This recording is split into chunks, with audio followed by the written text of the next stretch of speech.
I want to start with what made you want to write this book in particular, because you're an established academic, writer who's published all over the place and done so many amazing things. Why did you have your first book be this children's book? The story for this book really starts for me as a kid growing up in Texas. I was born and raised in San Antonio, and I remember going to bookshelves at libraries and bookstores. Every time I would go, I would look for a book with people who look like the people in my family, right? Like my parents, my grandparents, my cousins. And it was just so sad every time. I remember being so disappointed as a kid, wondering why it was so hard to find a book. And I remember one time this librarian, um, I asked her if there was such a book somewhere in the world. I'm a kid, so I just trying to imagine what it would be like. And she said something like, those books like that aren't really relatable to people. Mm. And she didn't mean it maliciously. She was a great librarian and a role model for me. But the message I got as a kid from her was like, our stories don't matter. That we don't really add value. That people don't care about us, right? Like, just imagine as a kid what that tells you. And again, like she was just telling it like it was. This is how people talked about and thought about people who are different from them. And so I made this promise to myself as a kid that when I grew up, if things hadn't changed, then I would write a children's book. And I thought about it over the years. I didn't really make any headway. And then when my daughter was born 4 years ago, I started going back to those same bookshelves, looking for books for her, and realizing that nothing had changed and there still wasn't anything available. And so that's when I really started working in earnest, thinking about how lonely and isolating it felt as a kid, to not be seen or to not feel visible, but also to think about what does it look like to have positive messages for our kids who are constantly receiving negative messages about people of different communities, including their own, right? And so I know my daughter is going to get the negative stuff, including about people who look like us, and to feel that she's supposed to feel ashamed about her background or her heritage. But then what does it look like to help her counter some of those feelings and those messages? And so that's where the idea for the children's book really comes from for me. When I was a kid, obviously I went into whatever bookstore, whatever library I wanted to, and saw 1,000 examples of Ken, literally toy stores with this, Ken from California everywhere. When I'm a Ken from California, I'm the stereotype of what's available. And yet here I am reading this book and I'm hearing a different story and seeing something new. And that for me is some of the power of this book, is that it allows for some conversations around race and religion that are different than perhaps what we're used to in on the shelves and in our homes. How would you, as the author of this book, like this to spark conversations in families about racial and religious diversity in the US? I'm so glad you asked that question. So the story that I told you about why I wanted to write this book was very personal to me, and to my community. What it would mean for kids of our background who are rendered invisible to feel like they matter, right? Like that was the primary impulse. But a lot of the actual story derives from my own work in the justice world. And so yes, I wanted to tell a story about a Sikh character and make Sikhs look like humans and how people humanize them. But what I really want to do, and what's more important to me than that, is to help create a sense of inclusion, of being able to connect with people who are different from ourselves. I think, I'll share with you my working thesis, and that is, if we can teach our kids to see the humanity in those who seem most different from them, then they can learn to see the humanity in everyone they meet. So here is somebody who dealt with disability as a child. He has dealt with ageism as an elderly person. He has dealt with racism and xenophobia as an immigrant who wears a turban. He has dealt with classism as somebody who comes from a peasant background, right? So like all these things that can help when we reframe them, can help us transform how we imagine who our heroes can be. Right? Like we don't typically think of our heroes as potentially being elderly people or people with disabilities. And so that to me is like the force behind this story. Like that's what I want people to take away. Now, in terms of how it informs our conversations, I think what I really try and do, and this comes through in like the research on pedagogy, on teaching, and it also comes through in parenting. And so I've sort of applied that into my writing here, and that is, it doesn't really work to lecture people. It doesn't really work to preach to people about how they should be. What really works is to connect with them through storytelling and to instill values that way. Let them choose what matters, but also let them guide those conversations, right? Like pique their curiosity. And so this is the approach of the book that we took here. Like we mentioned that Fauja Singh deals with racism, that after 9/11, Sikhs were being attacked. But we don't dive deeply into it. We mention it. It's an important part of his life experience, and so we wanted to bring it up. But also, it's not the only part of his life experience, and so we didn't want to tell people how to take that. And what the way I think it works is, and I think this is what I found to be really effective in race, in conversations about race, is make people and make kids, especially in this space, feel comfortable about asking questions. Invite them into the story, and then pique their curiosity. And when they feel safe and they feel like it's appropriate, then they'll ask those questions, and then we can start a conversation. So I think that's been effective in parenting. Like my daughter, just this last week, we were talking about disability and how unfair it was that Fauja Singh never got to go to school because of his disability, and that he never got to learn how to read or write. And she's 4, and so like she felt that viscerally, like it was painful for her.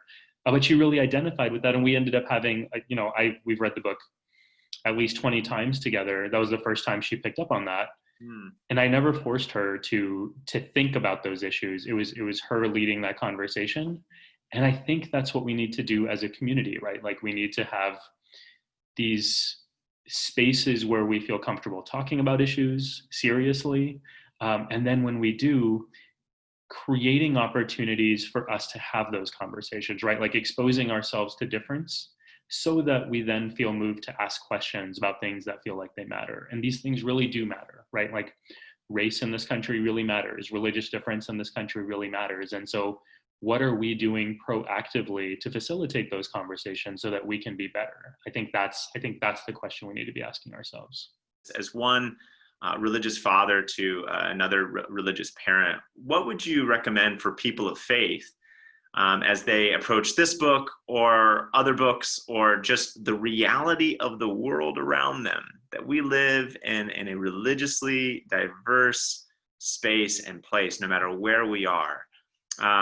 What's the first practical suggestion you would give to parents navigating how to raise their kids in this diverse world? The challenge really is that there is no setup in our society right now that encourages these conversations, right? Like these conversations, if we don't have them at home, they're not going to happen elsewhere. And our approach has been, it's easier not to talk about the stuff that makes us uncomfortable. And also, we don't know how to have these conversations because no one's taught us. But what we're seeing is that when we don't engage our children in thinking about these real world issues, then they grow up and they have no way of dealing with, and they really struggle to figure out how to deal with difference. I teach at the college level, and when my students come into a classroom at the age of 18, and they're learning about other communities for the first time, and learning about inequities and unfairness and oppression, it's too late at that point, right? Like they're already adults by that point. And we've lost an incredibly important opportunity to help them form a sense of justice in this world. And so what does that call on us to do? I mean, I think what that means is we need to accept the fact and acknowledge that our approach of being colorblind, of ignoring the differences, and just trying to say, this is what we tend to do as a community and as a society is to say, I accept difference, and so therefore I'm going to ignore difference, right? And when we ignore it, we fail to recognize the different experiences that people have. That's one problem. But what we do in that approach is we fail to serve our children and prepare them to deal with the difference that they encounter in the world. And so it can be an incredibly empowering practice for us to engage our children at a younger age, for ourselves and for them. It can be empowering because what you then do is free them from those fetters that really hold them down later in life. And like that, those fetters are really painful ones, right? Like it's hate, it's anger, it's confusion. It's like all these things that we're seeing all around us right now. And it doesn't have to be that way, right? Like what it could look like is very different if we were more proactive and thoughtful about bringing our kids a sense of reality in the way that we do with other aspects of their lives, right? Like we teach them all sorts of stuff that will prepare them for the future. And this can and should be a part of that. I really appreciate how you talk of this limit that we can put on our children by not, engaging them with the diversity that's all around us.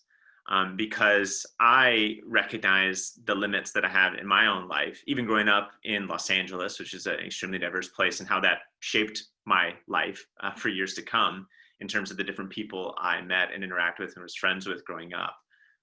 But also thinking about, my church and my religious tradition and how isolated we can be, both in terms of the people who are in our churches, but also the people we interact with in our communities. And we have been really, really good at kind of guarding ourselves intentionally from diversity, whether that be diversity of race, because we're an overwhelmingly white church body, us Lutherans, or especially guarding ourselves from religious diversity, because we come out, the Lutheran Church Missouri Synod in particular, but also other Lutherans of other kinds in the United States came out of a history where they fled what was for them religious persecution when they were forced to being unified with other traditions they didn't want to be unified with. And so they ended up isolating themselves from other religions here in the United States as a means of protection. But now, and for a long time, I think it's been a source of harm, because it's limiting us from being able to engage with others. And one of those traditions I can't help but think of, and I didn't plan on sharing this story, but it's here, and I think it's important. But my own grandmother, with her Norwegian Lutheran background, helped found a church in Fremont, California, that is today massive and diverse and a pillar of engagement and diversity in the East Bay area, which is an amazingly diverse place. But corner gas station, there was a man who owned it, worked it, and he was sick. And my grandmother didn't know what that was, didn't know who he was, and didn't know how to engage with it. And yet it was right around the corner from her home that she lived in for 50, 60 years, right around the corner from her church where she, helped found it and be part of the community, etc., and had no engagement there, right? A lot of our audience won't be familiar with SIX, or maybe they know some, maybe they've met some, maybe they work with some, maybe they live in the neighborhood with some, but they probably won't be familiar with Sikhi as a tradition. And so what's the first thing you'd want them to know? I speak to my grandma, who's unfortunately, passed, but, and these other people who just don't know where to even start here. And it's scary and it's weird and it's strange. And how do I even lead my kids into that if I've never been there? A lot of times we worry about our own security when we encounter difference, right? Like it can feel destabilizing, as if somebody else's existence is a threat to our own. And I think just acknowledging that, I think, is really liberating, because then you can move from there, right? You can say, I understand where this fear is coming from of the other, and so now I can deal with it. And so I appreciate you saying that. And so if this is the question coming from somebody who feels fear about me, I've learned, over my lifetime growing up in this country between Texas and Boston and New York City, I've learned that part of my role in introducing myself is to help limit people's fear, and to take away the fear, right? So we have this beautiful teaching from our ninth prophet, Guru Tegh Bahadur. He says, "Banka hu ko detne nepe manatan, kahona nik sunre mana gyani tahe bakhan."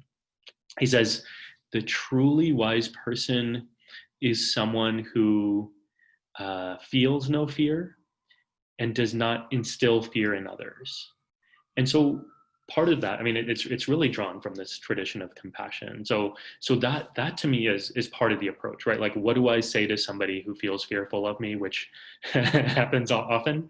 Part of it is trying to figure out the balance of, how do I respond to their fear, acknowledging it, being mindful of it, and being compassionate without feeling fear myself, right? How do I walk in this world where I'm a target, with my head up and proud of who I am, my back straight, standing up tall, while also recognizing that I should be humble, right? Like those are it's a real challenge.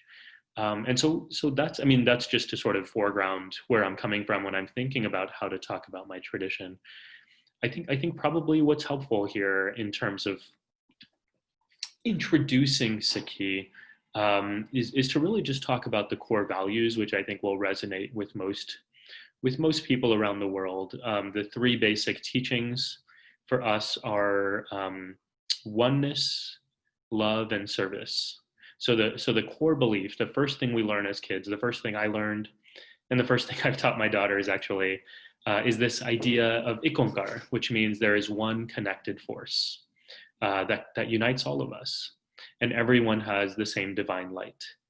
And it doesn't matter your background, it doesn't matter your religious beliefs, it doesn't matter your race or your nationality. Like, we're all connected. And so that is the most important teaching in Sikhism. And so if you really believe that, if you really come to live into that belief of oneness, and you're constantly remembering the divinity in everyone you meet and everyone you encounter, then you're practicing love, right? Like, that's what love is. It's this deep sense of connection, a constant remembrance. And when you feel love, I mean, as I do as a parent, love moves us to act and serve those whom we love. And so that's where service comes in. And so that's the basic, I mean, if you ask me to boil down the tradition into three teachings, that would be it, right? Like, you serve because you love, and you love because you feel connected. And that's who Sikhs are. That's how we're trained. That's how we're wired. And you can look around the world at any Sikh community, and that's what they're trying to do. Like, just live with love and constantly trying to serve the world around them. I know it's a completely unfair question to ask, like, boil down your entire religious tradition into like a short space, and also discuss, the oppression and marginalization that you feel within that. And you somehow did it, which is a testament to who you are as a human being, and as a teacher, and as an author of an amazing children's book as well, that you're able to make the profound simple, and the simple very profound. So I'm very honored to know you, and to count you not only as a colleague, but as a friend. And so honored to be able to read this book and share this with a community that may yet have not been able to encounter such a lovely story and inspiring narrative, but also a whole new tradition and experience of the world that they hadn't known. And I only wish my grandma could have had the chance to read it. But going from here, we read the book, we have this conversation, we talk about it in our living room, our family room, or out at the park, or that random time when, our son or daughter comes home from school, and that thing from the book that you've read 20 times now becomes real to them, because they see someone or they experience something that brings it up to them. Where do we go from here as parents? what's the next step beyond reading a book and having a conversation? Where can we lead our families, our communities beyond the book and beyond a chit chat? Too often, our standard answers have become, I mean, they're predictable. We'll say, you want to be less racist? Let's buy some books for our kids that talk about race. You want to, it's just fill up your bookshelf, right? That's the standard answer. And it's not enough. Like just, and we see this in our country right now. You can look around and like we all have learned about the history and the violence of racism. It doesn't make us better people. So, and we still have all these problems. And so what's the next step? I would say this. What does it look like for us to model for our children sincere engagement with ourselves, of trying to become better people and dealing with the toxic ideas or the negative ideas that lead us to do harm to our neighbors, to our loved ones? And I understand that's a bit abstract, so let me give you a very simple example. This book, there were some challenging parts of it for me to write because I did not have some of the personal experience around some of the issues, right? So disability is a really important part of Fauja Singh's story as a child. He couldn't walk. And it's a very common way of framing disability to say, if you just try hard enough, you'll be able to overcome it, right? It's a trope that is ableist and it's really damaging to people with disabilities and to all of us in terms of how we think about disability. It happens to be that in Fauja Singh's personal story, that his real life experience was he was able to overcome his disability. But I also didn't want to perpetuate a trope that was going to be harmful to people. Yeah. So at first it was really challenging for me, right? Like my ego in my head was saying, no, you're an expert in diversity and inclusion. You talk about ableism and disability. You're able to figure this out. And I worked on it and I couldn't figure it out. And I brought in my editor and we couldn't figure it out together. And we ultimately had to humble ourselves and say, let's hire some disability consultants because we don't know everything. And that was where things really opened up, right? Like the transformation, the story, the understanding, and even myself, like the moment of learning really came when we were finally able to admit that we don't have the answer. And I think that's part of what we're missing in our country right now and in our world right now is we're so caught up in being defensive, right? Like we don't want to be seen as part of the problem. We want to point our fingers at people and say, you're part of the problem. And we create this sense of superiority as if we are better or we are holier or whatever, right?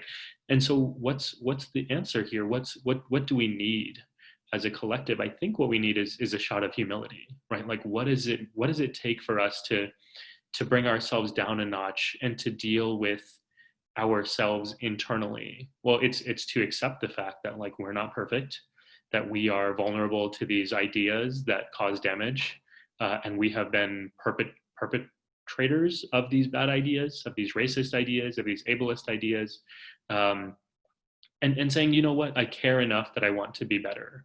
And that's why I think, I teach this course at Columbia now called Anti-Racism as a Spiritual Practice.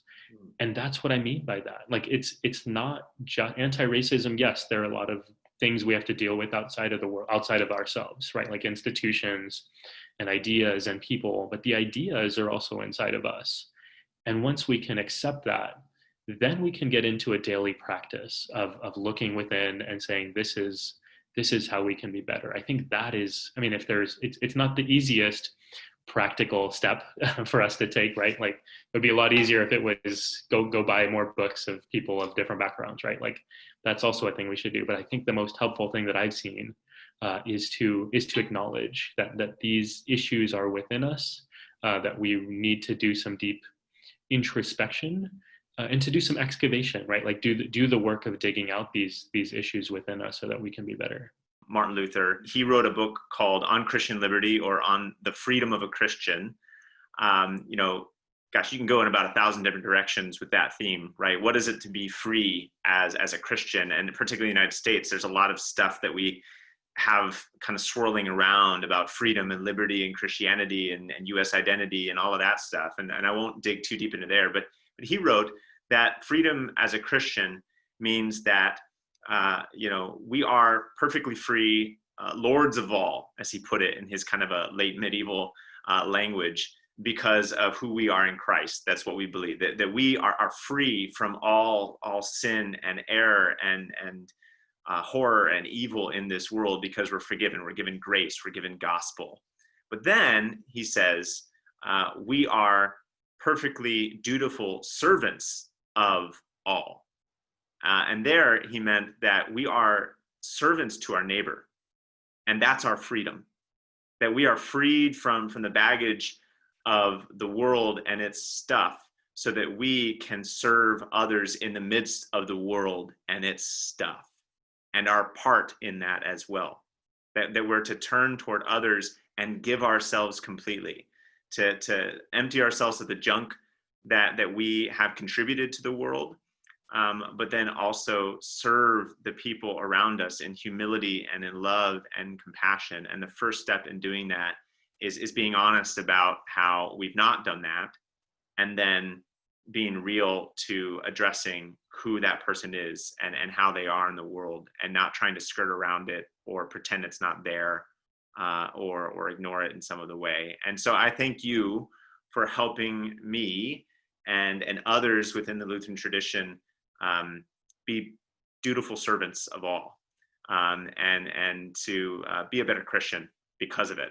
So thank you for this conversation today. Thank you for this book and bringing this narrative to life in a way that's going to be in people's hearts and people's minds and people's family rooms and living rooms. And yeah, thanks for today too, and this conversation. I look forward to seeing you run your next marathon. Is you got one planned after all of the pandemic is said and done?